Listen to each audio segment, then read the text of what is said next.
Okay, so fasting.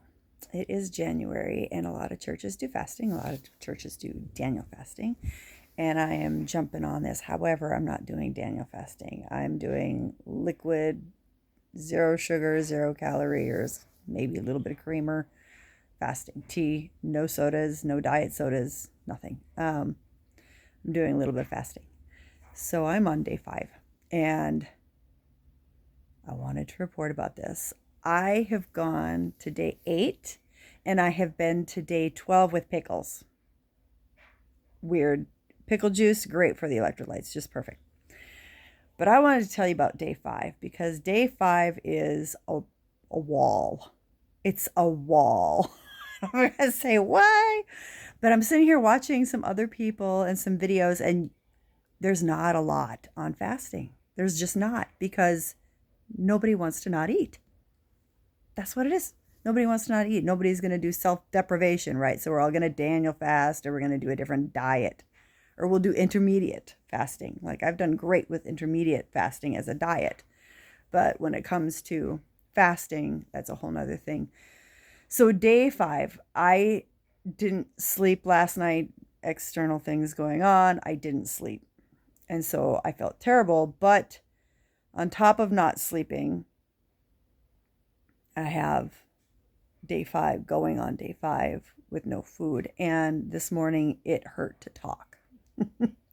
And when I'm watching some other videos, and like I said, there's not a lot out there, some of the people who did 5-day said that they felt like death warmed over on day 5. And I just wanted to make a little log on this. I've done fasting. Let's see, I researched it for maybe 10 years now, maybe a little bit longer, 10 years. Learning about and listening to Jason Fung. I've got several books. Mindy Peltz, uh, David Sinclair. I take NMN. I've been doing that for about 8 years now, 7, 8 years. Um, Fasting is a little tricky. If for some reason you have to like find a window that your body says, okay, do it. Make a plan. Give yourself the motivation. Give yourself the everything in advance. Make sure you're there before you really do it. But fasting's a little bit trickier. And this month, 2026, I'm going to try and do the whole month. And I had an ultimate goal of wanting to do 12 days, no food. And then I'm thinking about it, and a lot of people do 21 days. I don't know why. 21 days is a thing, like 3 weeks or whatever, no food. I would like to try and go for the whole month. And one of the things, when I used to work out a lot in the military, like, I mean, that was when I really just, yeah, a lot. I'd be like on the Stairmaster or whatever I was doing. I love the Stairmaster. And I would count down, okay, this is how many minutes, this is my percentage left. So this is what I'm at day 5 out of 30. That's 1/6 done. Like, I'm doing this whole thing. It sounds silly, but tomorrow it'll be day 6 and I'll be 20% done. So yeah, and the thing is, like, I've heard so many motivational things. This isn't just about fasting. This isn't just about fasting. I've heard so many motivational things that just like apply to life.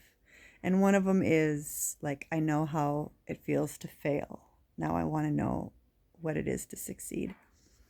And I think about some of these things a little bit. You know, I've done a little bit of entrepreneurial stuff, and I love the motivational stuff from that. I love David Goggins. I'm a David Goggins fan, like all that stuff. Also, very few people in the world have succeeded at that, like less than 1%. I'm less than 1% that's been to Antarctica. I'm a very small percentage that's been to every state in the United States. And I think it's okay to push yourself to do things that not everybody's done. I mean, why not? I've had a great life. I've had a great life. And so why not do something? And can you really do this? Yeah, I've got the extra weight to do it. Yeah, I can do this. It's not even a medical issue. So I do want to say this, day 5. So I was on day 3, and I have a breath ketosis meter, whatever you want to call it, a keto meter. And day 3, so Wednesday, let's see, I was measuring at zero point 0.3. And it always takes me about 4 days to get into ketosis. Most people 2, like me, 4 days. So day 4, I was 0.4. I'm like, are you kidding me? So I'm thinking day 5 would be 0.5. I'm finally at the range because 0.5 is like beginning of ketosis, fat burning, whatever you want to call it. Switch from glycogen. Anyway, glucose in the brain, all that stuff, to fat burning, whatever. So I'm like, okay, this morning, well, I was feeling so sick. It took me forever. I brought my water with the electrolytes. I'm like, okay, that still didn't, no sleep. I made it to the shower. I got into the shower, and then I read my ketones. It was 2.4. So somehow it took 4 days to get to 0.4 ketones, and then overnight shot up to 2.4. Now, when I was like, I'm going to be in a danger range in another day if I'm like this. But I think it's just that one day. I think there's like a switch, like your brain switches because, and this is why I say this, after I've been taking an older gentleman friend of mine out to lunch almost every single day, and here I'm not eating. So he's like, oh, we'll go out to lunch. So I've been taking him out and taking care of him, and he wants to go to lunch. So we go to lunch, and I have 3 waters with lemon. Okay, lemon juice and the 3 waters. That's my lunch. And he's like, is that your breakfast or lunch? I'm like, that's brunch. So I have my lemon water, and then I drop from 2.4 down to 1.4. And I don't understand within a couple hours your ketones fluctuating in such a drastic manner. But I have discovered some things. I used to be able to do diet soda when I was doing keto, and it wouldn't block me out of ketosis. So I always thought, okay, because I would do keto strips before I was doing the breath and whatever, and you can use your continuous glucose monitor and things like that to test your ketones.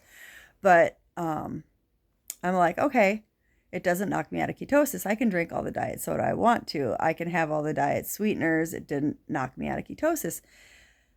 However, I'm not going to lose anything on the days that I have it. And I don't understand it. I don't really get the science necessarily behind that. But that happens to be a fact for me. And so I was buying, and I thought, okay, clear soda. For a while I was eating, a little healthier or whatever. And I was like, okay, the clear soda, the stuff that you buy at the grocery store for 69 cents or whatever, 75 cents, and it'll have key lime flavor, cream orange, and it's clear, but it's sweet. And so it's probably got phenylalanine, whatever crap in it. But I'm like, that's safe to have. I really started to notice that when I'm drinking this, my cravings went through the roof. So I'm cutting out all diet sodas. Anyway, definitely going to keep recording probably every couple days and chart this. I'm going to let my son upload it to YouTube for me. Chat with you later. Bye.